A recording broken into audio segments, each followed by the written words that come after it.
Խնդիրները սկսվել են վաղուց, իմ պատկերացմամբ, իմ ընկալմամբ, դա եղել է խնդիրները առաջացել են առաջին կալանավորման շրջանում 2024 թվականին։ Հետո ես տեղակ էի, նաև որպես ընտանիքի հարազատ, տեղակ էի, որ Նարեկը պատրաստվում էր վիրահատվել դեկտեմբերի ամսին էր նախատեսված դա, նաև ինչ-որ առումով փորձում էր այնպես անել, որ իր հանրային գործունեությանը շատ չխոչընդոտի, որտեղ ինքը բավական տևական պրոցես կարող էր լինել, եւ վերջապես դեկտեմբերին նշանակվեց, մենք էլ ուրախացել ենք, որ առողջական խնդիրները կարգավորի, որովհետեւ առողջական խնդիրները ինչքան շուտ կարգավորես, այնքան հետևանքները ավելի քիչ կլինեն, դա դասագրքային ճշմարտություն է։ Դեկտեմբերին էր պլանային նախատեսված, բայց ոնց որ ասում են, շաբաթ-ուրբաթից շուտ եկավ եւ նոյեմբերի 13-ին բացարձակ ապօրինի Նարեկ Սամսոնյանը եւ Վազգեն Սաղաթելյանը ձերբակալվեցին եւ հետո կալանավորվեցին։ Արդեն այս նոր կալանքի ընթացքում խնդիրները ավելի սրվեցին եւ ես դրանց մասին տեղեկացա 2025 թվականի վերջին օրերին 26-ի սկզբին։ 26-ի կարելի ասել հենց առաջին իսկ օրը, հունվարի 1-ին։ Եվ քննարկեցինք Աստղիկի հետ էլ, մեր գործընկերների հետ էլ, որոշեցինք, որ առաջին իսկ աշխատանքային օրը պետք է դրա մասին տեղեկացնենք դատապարտյալների ներողություն, քրեակատարողական բժշկության կենտրոն ՊՕԱԿ-ին, իդեպ կարճ ասեմ, որ այս կառույցը դուրս է քրեակատարողական համակարգից, իրենից ներկայացնում է առանձին կառույց եւ առողջապահության նախարարության ներքո է գտնվում, այլ ոչ թե արդարադատության։ Մենք որոշեցինք, որ առաջին իսկ աշխատանքային օրը պաշտոնապես տեղեկացնենք կառույցին եւ նաեւ նախապես խոսելով իհարկե բուժող բժշկի հետ միջնորդենք դա մեր իրավունքն է, որպեսզի նրանք թույլատրեն բուժող բժշկի այցը եւ զննությունը։ Դա կատարեցինք հունվարի 5-ին, առաջին աշխատանքային օրը։ Ես ուզում եմ հատուկ նշեմ, որտեղ սա իմ անձնական փորձառությունն է, իսկապես մենք գործ ենք ունեցել, եթե բժիշկների մասին ենք խոսում, մենք գործ ենք ունեցել մարդկանց հետ, ում հետ ես շփվել եմ, որևէ մեկից որևէ բողոք չկա։ Մարդիկ եղել են պրոֆեսիոնալ, մարդիկ եղել են սրտացավ։ Եվ նույն ժամկետների հետ կապված ասեմ, որ չենք կարող մեղադրել տենց շատ ուշացնելու մեջ, որտեղ ամսի 5-ին դիմումը մուտքագրեցինք,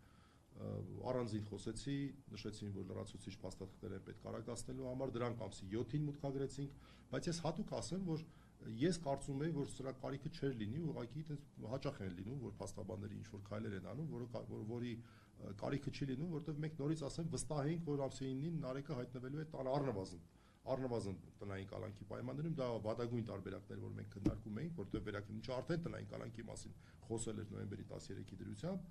եւ այս որոշումը երբ ամսի 9-ին կայացվեց, մենք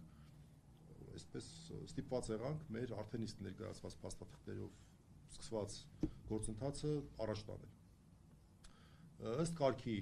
Նարեկի բժիշկը, որի մոտ ինքը բուժում էր անցնում, թույլատրեցին այցելեց,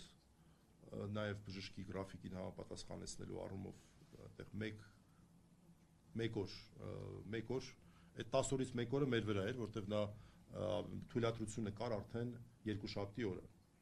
Երկուշաբթի օրը կար, երեքշաբթի օրը նախատեսված էր այցելություն, բայց չհաջողվեց, չորեքշաբթի օրը այցելեց։ Չորեքշաբթի օրը այցելեց եւ ընտանիքի անդամներից ես տեղեկացա եմ, որ եւ նաեւ բժիշկներից տեղեկացա, որ բավական արագ, ես հիմա տերմինների մեջ չեմ ուզում մտնել, այստեղ բժշկական տերմիններ կան, կարող է ինչ-որ մի բառ ասեմ, որ այնքան էլ այսպես ճիշտ չլինի, բայց ամեն դեպքում այսպես կենցաղային լեզվով ասեմ, որ բժշկի համոզմունքն այն է, որ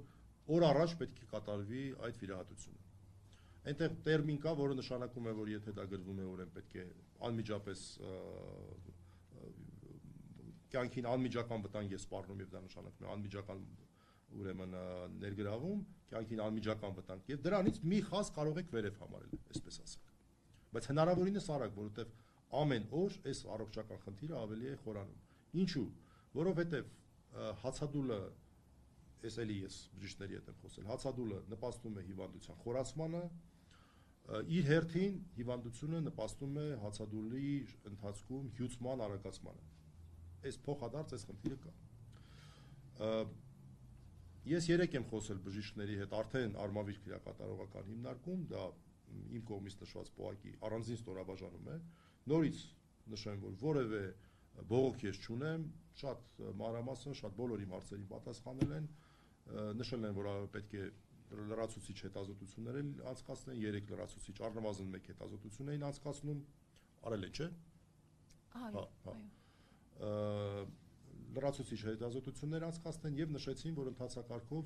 առնվազն 10 օր տևելու է։ Ես սա չեմ հասկանում, անկեղծ ասած, որովհետեւ օքեյ, ասենք թե այդ ընթացակարգերը կան, բայց չէ որ այստեղ խնդիրն այն է, որ ամեն մի օրը հաշիվ կարող է լինել։ Եվ մենք նաև սրա մասին ենք խոսում, առանց կոնկրետ մեղադրելու մարդկանց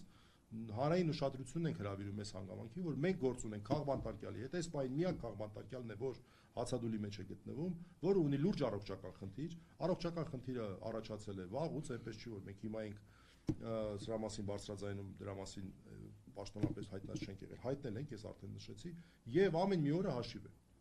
Սա հանրային սեփականություն պետք է դառնա այս խնդիրը եւ մենք այս իմ կողմից ներկայացրածի հիման վրա որոշակի նաև ակնկալիքներ ունենք հանրությունից։ Առաջինը մենք ակնկալում ենք, որ մեր հանրությունը լայն առումով ուշադրության կենտրոնում պահի այս հարցը։ Սա շատ կարևոր է, որովհետև ցանկացած մեկը կարող է նարեկի կարգավիճակով հայտնվի ցանկացած օր։ Մարդը իրականացնում է իր հանրային գործունեությունը, դրա համար ձերբակալվում, կալանավորվում է, ուղիղ մեղադրանքում նշում են հետույք բառի համար, ուղիղ մեղադրանքում կա, այլ բան չկա։ Հետո էլ առողջական խնդիրներ, հետո էլ կալանքի երկարացում բացարձական հիմն մեր համոզմամբ, հացադուլ, առողջական խնդիրների խորացում եւ հիմա մենք կանգնած ենք այս հարցի առջև, թե ինչքան արագ դա հնարավոր կլինի կազմակերպել։ Մեր պատկերացմամբ դրան կարող է նպաստել նաեւ հանրային ուշադրությունը։ Նաև բժշկի հետ մեր խոսակցությունը ես հիմա չեմ ուզում սա պաշտոնական համարել, որտեվ թղթաբանություն տակը չկա, բայց ամեն դեպքում նախնական գաղափարն այն էր, որ մինչև հացադուլից դուրս չգա, հիվանդանոց տեղափոխելը նպատակահարմար չէ, որովհետև որոշակի շրջան է, մի քանի օր է պետք, որպեսզի անձը հացադուլավորը կարողանա այն ֆիզիկական վիճակի բերվել, որ հնարավոր լինի վիրահատությունը։ Ես Էլի եմ խորհրդակցելու բժիշկների հետ, բայց իմ համոզմամբ այդ շրջանը շատ ավելի արդյունավետ կարող է անցնել հենց հիվանդանոցում։ Հենց հիվանդանոցում, այլ ոչ թե քրեակատարողական հիմնարկում։ Ես կարծում եմ, որ սա դժվար է վիճարկել։ Առավել եւս ասեմ, որ Նարեկ Սամսոնյանը շատ վճռական է տրամադրված իր